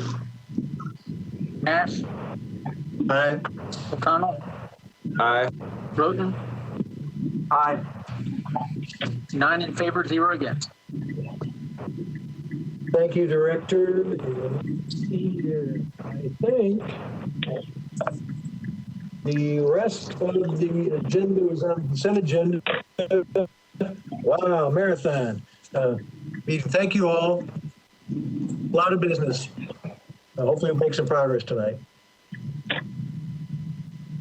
Are you still having your traffic and parking meeting, Councilman O'Connell? Brief. Would love for you to stick for it so we can keep it. Here. Let's see who else we